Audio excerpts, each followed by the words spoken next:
설교를 하기만 하면 사람들이 졸거나 딴청을 부리는 교회가 있었습니다. 그런데 어느 날 목사님께서 무지무지하게 길게 설교를 하는데도 불구하고 교인들이 목사님을 한순간도 놓치지 않고 바라보고 있는 거예요. 예배를 다 마치고 나서 목사님의 기분이 조금 업이 돼가지고 사모님께 그러더랍니다. 여보, 오늘 내 설교가 좀 괜찮았나 봐. 교인들이 다 나만 쳐다봐. 그러면서 자랑스럽게 말했어요. 그랬더니 사모님이 그러시더라는 겁니다. 당신을 본 게 아니라 누가 당신 뒤에 시계 걸어놔서 시계 쳐다본 거라고. 그러니까 설교가 길어지니까 시계 보면서 언제나 끝나나 아마 그랬던 모양입니다. 우리 딸내미가 늘 그런 얘기를 해요. 아빠, 설교는 짧고 임팩트 있게 해야 은혜가 되는 거야. 모르는 건 아니지만 이제 설교를 준비하고 또 설교를 하다 보면 그 숙제를 놓쳐버릴 때가 많이 있습니다. 오늘도 제가 숙제를 좀 잘 할 수 있게 저를 잘 도와주시고 은혜 많이 받으시기를 주님의 이름으로 부탁합니다. 소망교회에서 어느 목사님이 어린 시절부터 기도하던 자기 친구를 드디어 전도해서 교회로 이끌고 오게 되었습니다. 얼마나 감격스럽겠어요. 그래서 그 친구가 은혜를 잘 받을 수 있도록 앞자리로 가서 앉혀주고 자기는 뒤에 가서 앉아서 기도를 열심히 했어요. 왜? 그 친구가 교회 오는 게 자기는 평생 기도의 사명으로 알고 기도해 왔는데 교회 온다는 친구가 와이셔츠 이 주머니에다가 담뱃값이 삐죽 나오도록 그래도 목사 친구인데 목사 생각해서 좀 그런 건 좀 감추고 왔으면 싶은데도 아무렇지도 않게 담뱃값을 삐죽 내밀고 산책하듯이 그렇게 왔으니까 좀 답답한 마음이 들어서 하나님 오늘 꼭 은혜 받을 수 있게 해달라고 그렇게 간절하게 기도를 했어요. 근데 정말로 하나님이 역사하기 시작합니다. 설교가 시작되고 난 후부터 이 친구가 은혜를 받기 시작하는 거예요. 어느 순간인가 담뱃값을 쓱 꺼내가지고는 슬그머니 양말 안에다가 그 담뱃값을 집어넣고 그러고 또 손수건을 꺼내서 설교 중간중간 눈물을 닦아가면서 은혜를 많이 받는 거예요. 그 친구의 모습을 보니 목사님 친구가 얼마나 마음이 감동되고 감사하겠어요. 근데 예배를 다 마치고 교인들이 이제 뿔뿔이 다 흩어져 가는데 이 친구는 그냥 앉아 있는 거예요. 그래 약간 걱정도 되고 또 감사하기도 하고 그래 가까이 가가지고 물었습니다. 왜 안 가냐? 안 갈 거야? 라고 물었더니 이 친구가 하는 얘기가 야, 내가 은혜를 받았는데 어떻게 그냥 가냐? 라고 얘기를 하더라는 거예요. 그래서 어쩌려고 하고 물었더니 은혜를 갚아야지 라고 대답을 하더랍니다. 그래서 어떻게 갚을 건데? 라고 물었더니 야, 이 교회 목사님이 총 몇 분이나 되시냐? 라고 물었어요. 소망교회는 큰 교회거든요. 그러니 전도사님까지 포함해서 한 50분가량 된다 그랬더니 이 친구가 그러는 거예요. 다들 모이라고 해! 라고 얘기를 하는 거예요.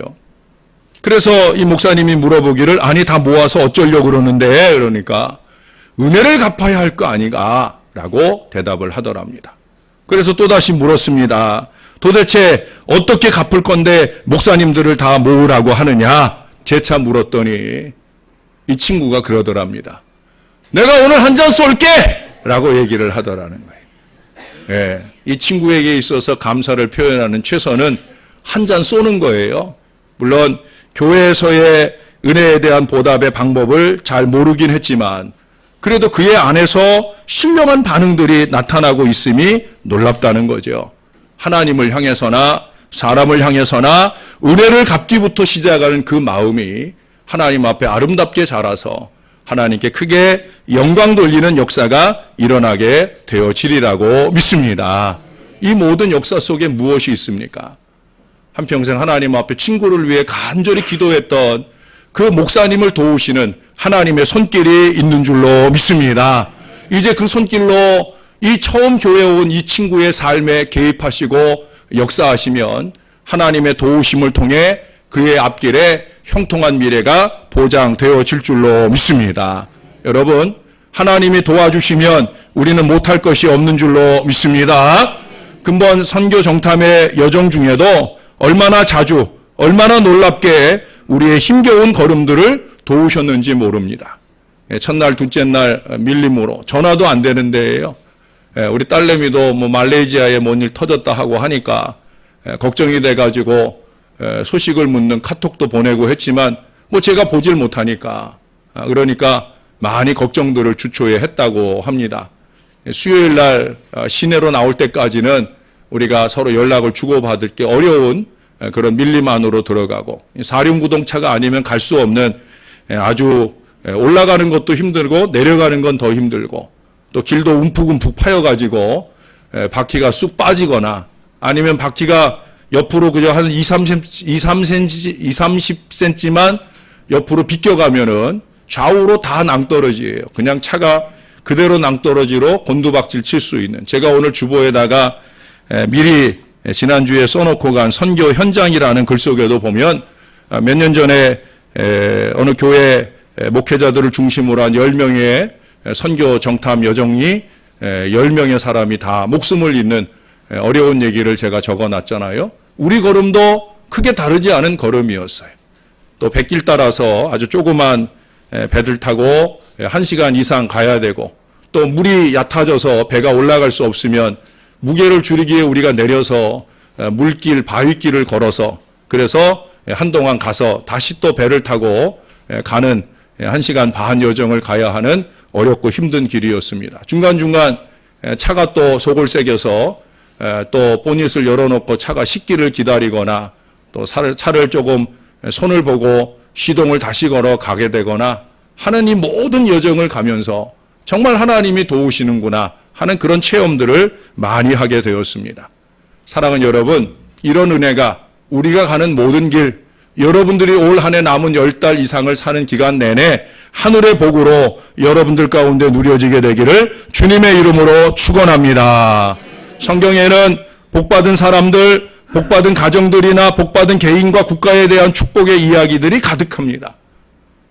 그러니 믿음으로 위대한 기적을 계획하고 기대할 만한 이유가 분명히 있다는 거예요. 적어도 성경을 붙들고 사는 사람이라면, 이 말씀을 의지하여 사는 사람이라면 그 하늘의 복을 누릴 기대가 저와 여러분의 마음 가운데 있어야 될 줄로 믿습니다. 그러려고 하면 하나님이 우리를 직접 도와주시는 헬퍼, 즉 도우시는 하나님이 되셔야 된다는 거예요. 왜냐하면 하나님을 만나고 하나님의 도움을 받고 사는 사람들은 이 세상의 것들이 절대 문제가 되지 않기 때문이에요. 그렇다면 오늘 하나님의 도움을 받고 사는 사람들의 공통적인 그 중요한 특성들은 과연 무엇일까? 첫 번째 말씀드릴 수 있는 것은 두려워하지 않는다는 거예요. 따라해 보십시다. 두려워하지 않습니다. 옆 사람에게 좀 말해주세요. 두려워하지 않습니다. 하나님이 우리를 도우시는 줄로 믿습니다. 하나님이 우리의 방패가 되어주신다 하는 이 믿음이 분명할 때 언제나 안전하다라고 하는 거예요. 오늘 본문의 1절부터 3절, 오늘 본문에는 1절, 3절, 5절에 끊임없이 하나님의 도움을 얘기해요. 특별히 1절과 3절에 보면 죄송해요. 1절과 3절에 보면 하나님이 환난 가운데 우리를 도와주실 분이다. 그러니 3절 마지막에 뭐라고 그럽니까? 우리는 두려워하지 아니하리로다. 할렐루야. 하나님을 만난 하나님을 만난 사람들의 공통적인 특징이 뭐냐? 두려움이 없다는 거예요. 제가 미리 이 선교 정탐 여정을 가기 전에 하나님 앞에 기도하면서 받은 말씀들 7구절을 가지고 갔어요. 그때 둘째 날 아침, 첫째 날 이제 우리가 밀림으로 들어가서 둘째 날 아침 맞았을 때 주신 말씀이 디모데후서 1장 7절과 8절 말씀이에요. 하나님이 우리에게 주신 것은 두려워하는 마음이 아니요 능력과 사랑과 근신하는 마음이다. 첫째 날 여정은 우리가 멋모르고 갔잖아요. 안 갈 수도 없고 선교사님이 이끌어 가시니까 사륜구동차에 4사람씩 나눠 타고 그 어렵고 힘든 길을 갔어요. 배를 타기 전에 우리 박봉래 권사님 기도하는 장면을 제가 찍었는데 얼마나 뜨겁게 기도하는지 예, 왜 이제 또 가면서 어떤 어려움 만날지 모르니까. 그럴 정도로 힘들고 어려운 걸음을 우리가 가게 되는데 그 모든 여정 중에 우리가 승리할 수 있었던 이유는 다른 데 있지 않다고 봐요. 거기 함께했던 모든 분들이 단 한순간도 불평하거나 원망하지 않고 저희 차 안에 있는 사람들 4사람은 오히려 그 위험한 순간순간 우리 서로 웃으며 웃기며 그렇게 즐거운 시간을 갔어요. 그만큼의 두려움도 우리 가운데 틈타지 아니할 때 그 환난과 그 어려움들을 순조로이 진행하게 된 줄로 믿습니다. 그런데 그렇게 첫날을 가고 났는데 갈 때는 못 모르고 갔지만 오려고 하면 야, 그 길을 다시 가야 돼 라고 생각하면 두려움이 생길 수 있잖아요. 그래 하나님은 미리 저에게 이 말씀을 준비하게 하신 거예요. 하나님이 우리에게 주신 것은 두려워하는 마음이 아닙니다. 능력과 사랑과 근신하는 마음입니다. 우리 안에 이 마음만 있으면 우리 다시 가는 길은 더 순조롭게 갈 줄로 믿습니다.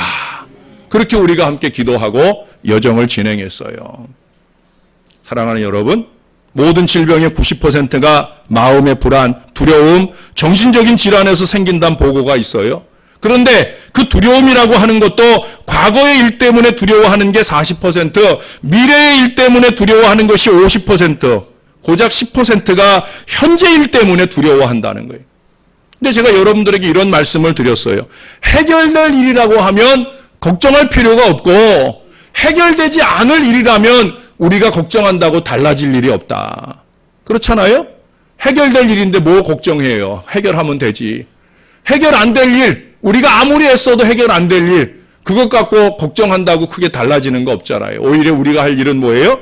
하나님 의지하고 하나님이 개입하셔서 내가 하면 할 수 없는 일이지만 하나님이 하심으로 할 수 있는 일이 되는 역사를 바랄 뿐인 줄로 믿습니다. 하나님의 사랑을 받는 사람이라면 그런 점에서 두려움이 없는 거예요. 이런 얘기 여러분 들어보셨죠? 어떤 사람이 성경을 읽는 중에 두려워하지 말라 하는 이 구절이 몇 번 있는가 찾아봤더니 365번 있더라는 거예요. 그래서 그 목사님이 깨달았다는 거죠. 아, 왜 성경에 365번 두려워하지 말라고 했을까? 그것은 1년 365일 매일매일 내가 너희 도와줄 테니 너희 두려워하지 말아라 하시는 하나님의 말씀인 줄로 믿는다고 그렇게 말씀하고 있습니다. 제가 좋아하는 요한복음 14장 27절에 보면 평안을 너희에게 끼치노니 곧 나의 평안을 너희에게 주노라 하는 말씀이 있어요. 여기서 얘기하는 평안, 그것은 평화입니다. 평화.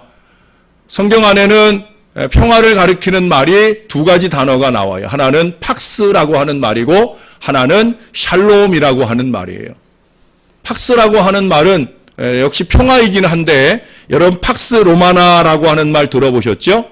이 팍스는 로마인들이 추구하는 평화입니다. 물질적인 만족감이나 법 또는 힘으로 세상을 평정하는 것을 의미하는 말이에요.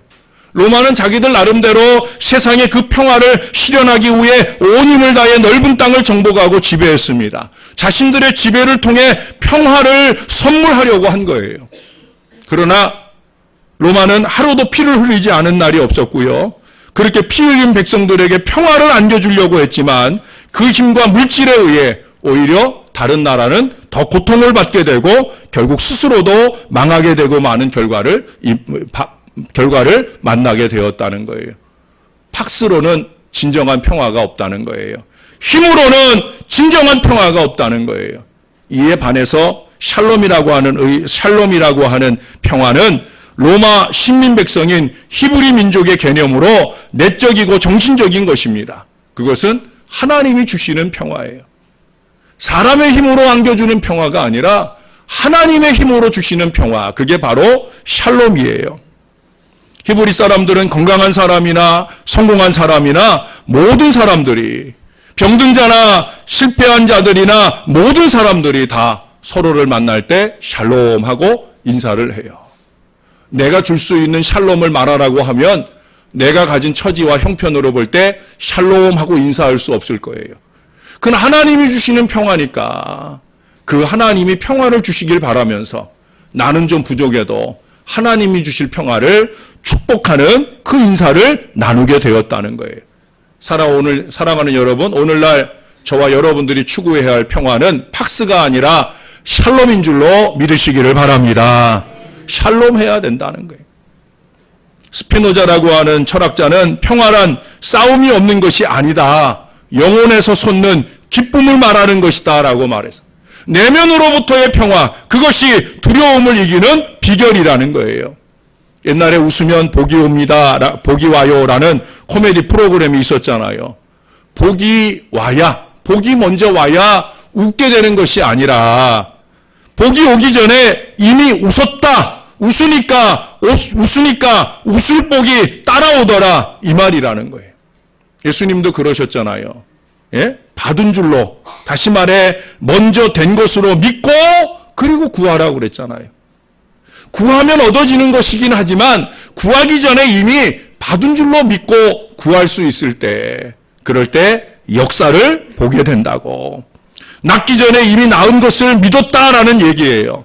먼저 믿고 나중에 그 믿음의 결과가 나타나는데 먼저 기뻐하면 나중에 기뻐할 수밖에 없는 환경이 된다는 거예요. 먼저 행복해하면 나중에 행복해질 수밖에 없다는 거예요. 먼저 감사하면 감사의 거리가 무지막지하게 생겨나고 넘쳐나게 된다는 거예요. 먼저 웃는 그것은 미래를 창조하는 능력이 되는 줄로 믿습니다. 하나님 밖에 있다면 그럴 수 없지만 하나님 안에 있으니까 우리는 먼저 웃을 수 있다는 거죠. 하나님께서 우리에게 각자의 삶과 미래를 창조할 수 있는 능력을 우리에게 주셨다라고 하는 거예요. 그러니 세상 누구보다 우리가 먼저 웃어야 되는 거예요. 웃으면 복이 오는 줄로 믿습니다. 세상 사람들은 그 복을 누릴 줄 모르겠죠. 그러나 저의 여러분은 누릴 수 있어요. 또한 두려움이 물러가게 되는 거예요. 사단이 두려움을 안고 찾아왔다가 껄껄껄 웃음소리에 열길로 물러가게 되는 역사를 보게 되는 거예요. 하나님을 믿는 웃음, 저와 여러분에게 날마다 넘칠 수 있게 되기를 바랍니다. 정말 웃으니까 두려움이 사라지고요. 웃으니까 문제가 해결되더라고요. 급박하고 어려운 상황 속에서도 웃음을 놓지 않는 걸음을 하나님께서 선하게 인도하시더라고요. 여러분 다윗을 보세요. 세상적 상식으로는 골리앗 앞에 상대가 안 되잖아요. 그러다가 그렇다고 해서 자기한테 맞지도 않는 갑옷을 입고 나서는 어리석음을 보이지도 않아요. 괜히 그 갑옷 입고 가랭이가 찢어지는 게 아니라 갑옷에 깔려서 싸움 한번 제대로 못 해보고 졌을 수도 있을 거예요. 그러나 그는 그러지 않았어요. 다윗 자기에게 맞는 게 뭘까? 물맷돌 5개예요. 거기에 더하여서 만군의 하나님 여호와의 이름으로 나가는 거예요. 자기에게 안 맞는 것 흉내내는 것이 아니라 자기에게 맞는 것, 그것을 가지고 나가는 거예요. 그럴 때 그에게 주어진 승리의 역사를 우리는 확인해 볼 수 있습니다. 사랑하는 여러분, 주어진 여건 안에서 주님만 의지하고 담대히 나아갈 때 모든 두려움은 물러가고 승리가 우리 앞에 다가오게 되는 줄로 믿습니다. 두 번째는 꿈을 가지고 살아야 됩니다. 꿈을 가지고 살아가게 되어집니다. 4절에 보면 한 시내가 있어 나뉘어 흘러 하나님의 성 곧 지존하신 이의 성소를 기쁘게 하도다. 하나님의 전을 향한 꿈을 시인이 표현하고 있어요. 하나님의 성소는 기쁨을 넘치게 하는 곳이다. 기쁨을 넘치게 하는 곳이 되어야 하리라. 이 꿈을 꾸고 기도하는 거예요. 꿈이 없는 사람, 꿈이 없는 민족은 망한다는 말을 듣잖아요. 요셉의 별명은 꿈쟁이였어요. 그의 형들이 그 꿈쟁이의 꿈이 어떻게 이루어지는가 보자고 노예로 팔아버렸어요. 이렇게 하면 그가 꾼 꿈이 헛된 꿈이 될 것이다 라고 형들은 생각했어요. 그러나 그런 중에도 꿈을 꾸고 있었던 요셉은 결국 애굽의 총리가 되잖아요. 꿈은 결코 환경의 지배를 받지 않아요. 아니, 우리의 꿈은 어려운 환경을 넘어서서 이루어질 때 참 가치가 있게 되어지는 거예요. 국무총리가 되어서 그의 형제들을 가뭄 속에서 다 살리고 이스라엘 민족을 살리고 왕성하여 애굽에서 큰 부를 이룬 민족을 이끌고 나온 것이 바로 엑소더스, 즉 출애굽의 이야기인 걸 우리가 잘 압니다. 그의 꿈은 그 한 사람의 꿈이 아니라 민족의 구원을 이루는 큰 꿈이 된 것을 보게 됩니다. 여러분, 여러분 스스로를 보잘것없게 생각하지 마십시오. 우리 마음 안에 꿈이 자라기 시작하면 그 원대한 꿈의 미래가 큰 축복의 역사로 우리 앞에 돌아오게 될 줄로 믿습니다. 50 때 유행했던 말 가운데 학사 후에 석사, 석사 후에 박사, 박사 후에 육사, 육사 후에 여사 있다라는 말 여러분 들어보신 적 있나 모르겠어요. 네? 그 당시 그 정권이 전모 씨가 육사 출신 동기생들이나 선후배들과 함께 쿠데타를 일으켜서 그래서 정권을 쥐었잖아요. 근데 그 정권의 배후에 그때 이 전모 씨의 아내 되었던 그 청와대의 퍼스트 레이디를 비꼬아서 했던 말이 육사 후에 여사 있다라는 이런 말로 들려졌었습니다. 그런데 여러분, 북한에서는 한때 그 비슷한 말이 있어요. 간부 위에 어부 있고 어부 위에 과부 있다.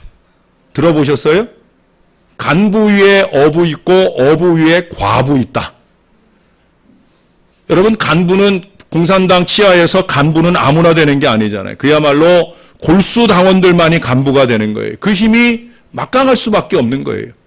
그런데 그 간부 위에 어부가 있다는 거예요. 왜 어부가 간부보다 더 중요하고 윗자리인가? 그것은 이들 어부가 그야말로 진골 중에 진골이에요. 아무나 어부를 시키는 게 아니에요. 아무나 고기 잡으라고 하는 게 아니에요. 그도 그럴 것이 그들은 넓은 세상을 마음껏 넘나들고 들여다보고 살기 때문에 언제든지 마음만 먹으면 그 북한 땅을 뛰쳐나가서 이 남쪽으로 올 수도 있고 중국으로 갈 수도 있고 러시아로 갈 수도 있고, 그러니 보통 열성적인 당원이 아니면 어부를 시켜주지 않는다는 거예요. 더군다나 더 중요한 건 뭐예요? 그들이 고기를 잡아서 돈을 줄 수 있는 사람들이다. 달러를 벌어들일 수 있는 사람이다라는 점에서 간부 위에 어부가 있다는 거예요. 그럼 어부 위에 과부는 도대체 무슨 얘기냐? 그보다 더 좋은 부류는 바로 과부라는 거예요. 왜 그런가? 거추장스러운 남편의 품에서 떠나 마음껏 몸을 팔고 손에 달러를 줄 수 있어서 그렇다라고 하는 거예요. 우리로서는 좀 이해가 안 되지만 부부 생활마저도 교실을 따라 행해야 되는 그 북녘 땅, 그 북한을 바라보며 안타까워하고 두려워하는 것은 이미 쓰레기가 되어져 버린 공산주의 이념이 아니에요. 걸핏하면 들고 나는 가공할 만한 핵무기의 위험도 아닙니다. 정말 두려워할 것은 어떻듯 정말 두려워할 것은 가족의 가치가 사라지고 그 의미를 상실해 가고 있다는 거예요. 그런데 여러분, 여기서 중요한 것은 어떻든 달러가 그들의 꿈이 되고 있다는 일이에요. 달러가 꿈이 되니까 그 꿈을 이루기 위해서는 과부조차도 그 삶이 존중받는다는 거예요. 그만큼 그들에게 있어서 물질이 꿈이 되는, 그런데 그 물질이 꿈이 되는 그 가치관이 그들 모두를 지배하고 있다는 거예요. 사랑하는 여러분, 여러분들의 꿈은 무엇에 지배를 받고 계십니까? 여러분들의 꿈의 근거는 무엇입니까? 아니, 꿈조차 꾸지 않고 사시고 계시는 것은 아니신지요? 우리의 신앙의 구조가 달라져야 됩니다. 꿈꾸는 미래는 분명히 우리에게 열려질 텐데 우리는 어떤 꿈으로 우리의 마음을 장식하고 그 꿈을 이루어가는 신앙인생을 살아갈까? 사랑하는 여러분, 꿈꿔야 합니다. 공동체적으로 행복한 신앙의 미래, 놀라운 부흥의 미래를 위해 함께 꿈꿔야 하고, 개인적으로도 이 어려운 현실을 넘어 하나님의 축복을 받으며 누리며 나누는 그런 미래의 꿈을 꾸면서 열심히 살아갈 수 있어야 합니다. 하나님은 그런 사람들을 도우실 줄로 믿습니다. 마지막 세 번째, 하나님의 도움을 입고 사는 사람은 한번 따라해 보십시다. 긍정적으로 삽니다. 긍정적으로 삽니다. 여러분, 사람의 운명은 말로 결정이 됩니다. 누에 고치는 그 입에서 나오는 실로 자기 몸을 만들고 자기의 미래를 만드는 것처럼 우리 사람은 자기의 입의 말로 자기를 만드는 거예요. 됩니다, 하겠습니다, 합시다라고 말하는 사람하고 안 됩니다, 못해요, 싫어요라고 말하는 사람하고는 삶의 결말이 판이하게 달라집니다. 믿음이라고 하는 건 고백하는 데 용기를 주는 것이고, 그리고 그 고백은 우리의 믿음을 강화시켜 주는 거예요. 이게 믿음과 고백의 관계예요. 믿음 있는 사람은 그런 점에서 아름다운 고백을 합니다. 그러나 믿음 없는 사람은 늘 불평과 원망을 쏟아냅니다. 위대한 사람들의 환경을 보면 어려운 환경이에요. 오늘 말씀에서 얘기하고 있는 환란이 끊임없는 그런 환경이에요. 그러나 여러분, 긍정적으로 주님을 의지하고 산 사람들은 반드시 다 위대한 사람이 되었다는 거예요. 여러분의 삶은 이들보다 훨씬 더 좋지 않습니까? 우리는 믿음을 가지고 조금만 노력하면 세계의 빛을 비추는 자가 될 것입니다. 하나님이 우리의 피난처가 되시며 힘이 되어 주실 줄로 믿습니다.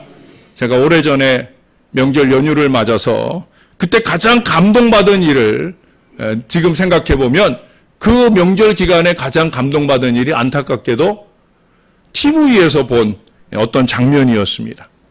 그렇다고 연휴 내내 TV나 끌어안고 지낸 것은 아니고 제가 처가에 가서 이제 저녁 식사를 하고 나서 그때 틀어놓은 것을 보게 되었는데 한 장애아이가 등장을 합니다.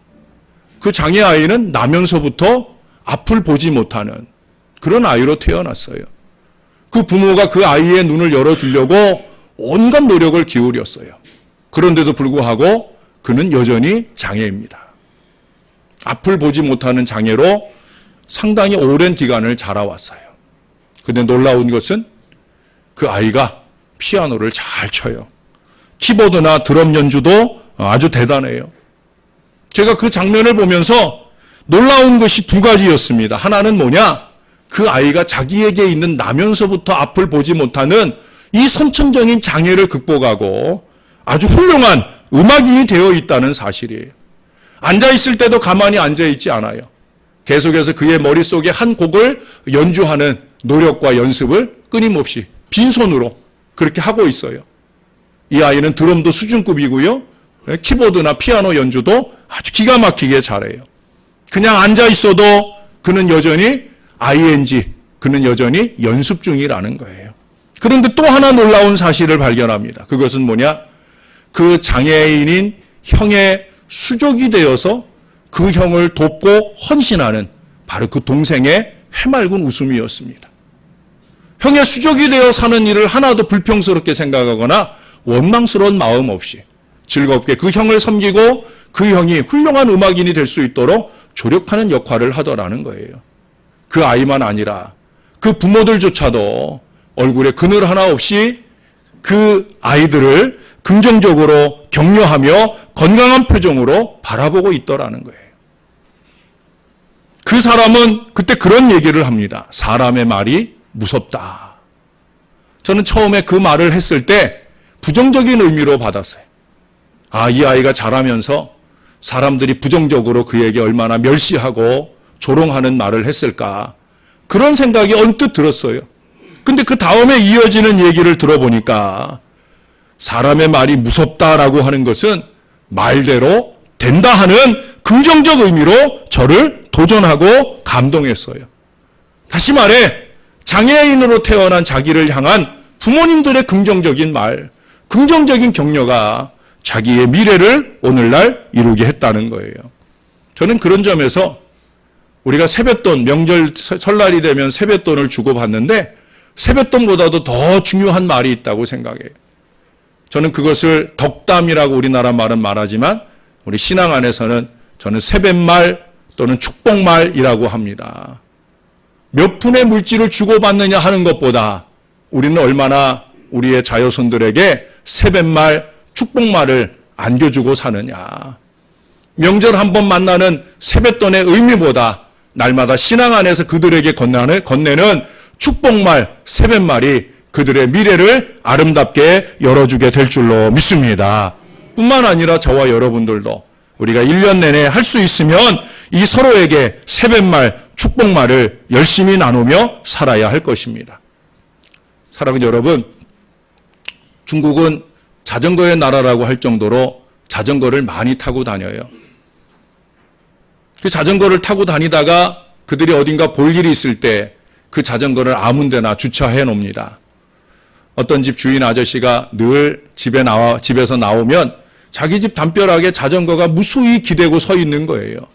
보기도 싫고 불편하기도 하고, 그걸 그저 세워놓기만 하는 게 아니라 아무렇게나 쓰러뜨려 놓고 가기도 하고 하니까 너무 답답한 마음이 들어서 그것을 좀 치우라고 하는 경고의 문구도 적어놓고 여러 가지로 애를 썼는데 말을 안 들어먹는 거예요.